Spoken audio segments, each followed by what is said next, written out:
حسین علیہ السلام کی شہادت کے بعد کوئی شہید نہیں ہوا. وہ بھی نہیں ہوا جو very very nearest to Hussain, closer to Hussain, اور حسین کے بعد امام. اتنا امپورٹنٹ پرسنالٹی وہ بھی شہید نہیں ہوئی. امام زین العابدین،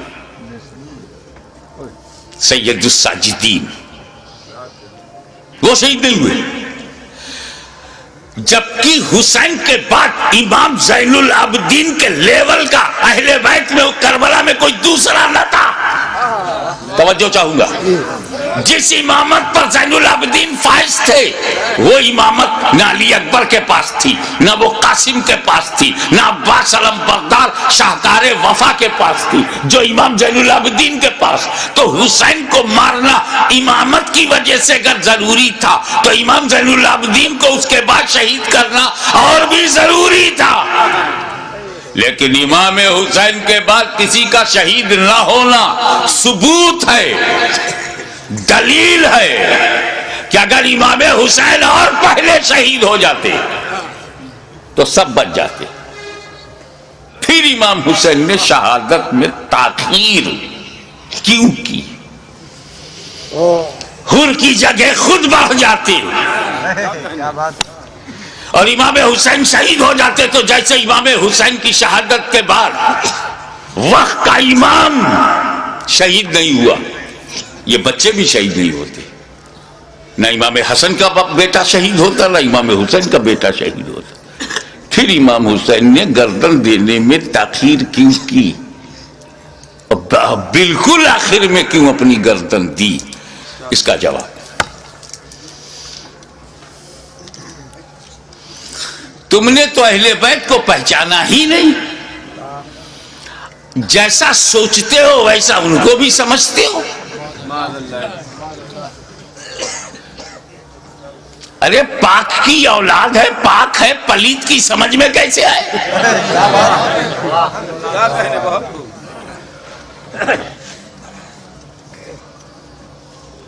آپ غور فرمائیں کہ جن مکے والوں نے پتھر برسائے، راہوں میں کانٹے بچھائے، شاب ابی طالب 2.5 سال تک محاصرے میں رکھا، آب و دانا بند،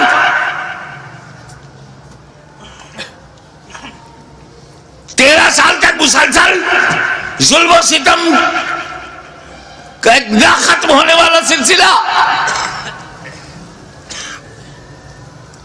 لیکن 8 سال کے بعد جب مدینے سے مکہ نبی کریم لوٹے ہیں، مکے کی پوری ریجم بدل گئی. سارے ظالم، سارے اتیاچاری سامنے کھڑے ہیں، مگر نبی سب پر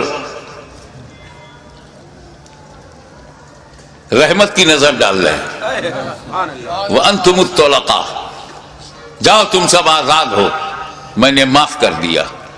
ظالموں کو معاف کرنے والی نظر، مزاج، اسی رحمت للعالمین کا یہ نواسا ہے.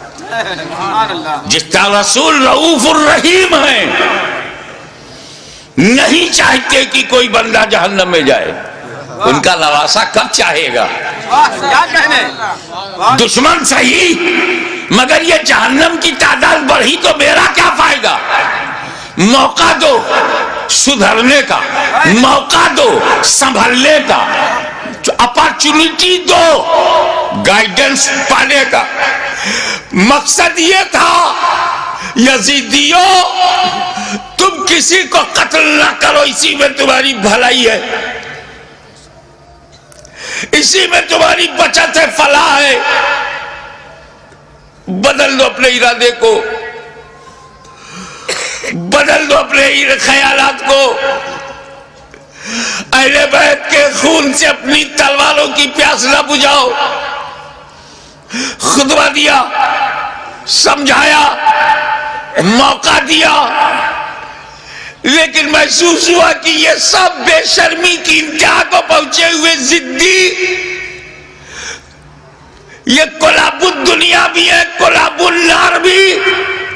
یہ دنیا کے کتے जहन्नम के कुत्ते बनना चाहते हैं, मगर फिर भी रहमतुल लिल आलमीन का नवासा, रहमत आलम का परवरदा नजर करदा अपने दुश्मनों को यह भी मौका दे रहा है कि अगर तुम कुछ लोगों को कत्ल करके अपनी तलवार की प्यास को बुझाना चाहते हो तो लो मैं तुम्हें हुर दे रहा हूं, लो मैं तुम्हें वहब दे रहा हूं, लो मैं आमान दे रहा हूं, लो मैं अपने अंसार दे रहा हूं। अगर इससे भी तसल्ली नहीं होती तो लो मैं तुम्हें कासिम बिन हसन दे रहा हूं, अब भी तसल्ली नहीं होती तो लो अली अकबर की जवानी ले लो, अब भी तसल्ली नहीं होती तो अब्बास के बाजू ले लो, अब भी तसल्ली नहीं होती तो अली असगर का खून ले लो, लेकिन मुझ तक जल्दी मत करना। क्या कहना, मैं रहमत आलम का नवासा हूँ, रहमत भरी नजर से तुम्हें मोहलत दे रहा हूँ, मुझे मारने में उजलत मत करना। अगर तुम इतने लोगों को शहीद करके रुक जाओ, तायब हो जाओ, तो मैं रहमतुल लिल आलमीन का नवासा हूँ, बेटा हूँ, मैं महशर में तुम्हारे इन गुनाहों की मगफिरत करवा सकता हूँ, क्योंकि अली अकबर का कातिल कातिल मोमिन है, अब्बास का कातिल कातिल मोमिन है, कातिल हुर कातिल मोमिन है, कातिल अली असगर कातिल मोमिन है। कत्ले मोमिन शदीद तरीन गुनाह के बावजूद मगफिरत मैं करवा सकता हूँ, मुझे मारने में जल्दी न करना। मेरा कत्ल कत्ले मोमिन नहीं, कत्ले दीन बन जाएगा और कातिले दीन की मगफिरत नहीं।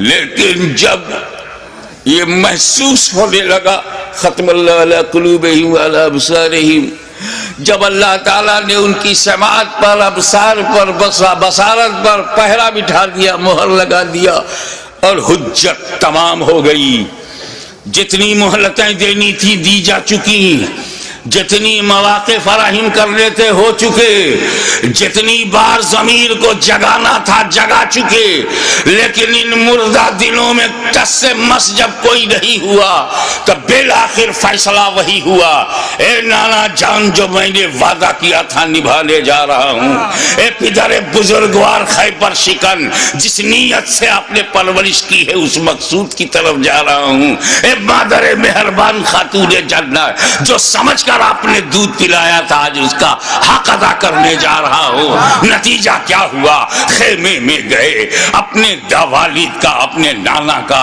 कपड़ा लिया, सर पे इमामा बांधा और जेबे तन होकर दुलदुल पर बैठकर खानदान को आखिरी सलाम करके मैदान कारजार में हुसैन उतर पड़े।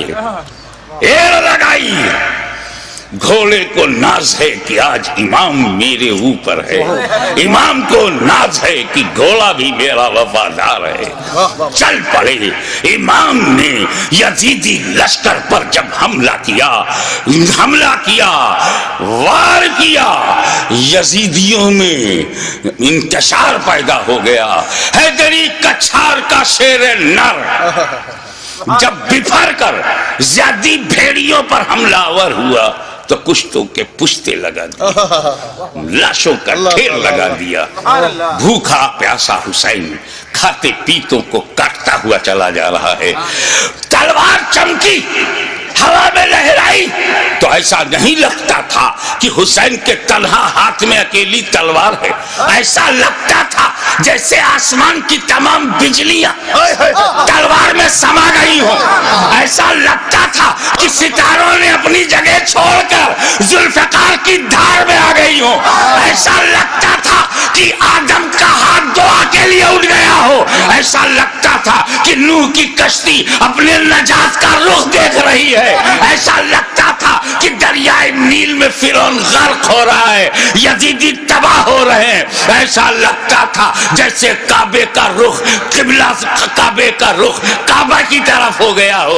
एक जगह जमा हुआ काबा मुतहर्रिक काबे को देख रहा है, एक जमा हुआ काबा मुतहर्रिक काबा को देख रहा है। मोहब्बतों का किबला, मोहब्बतों का किबला, अकीदतों का काबा यजीदियों के मुकाबले में खड़ा तलवार चला रहा है।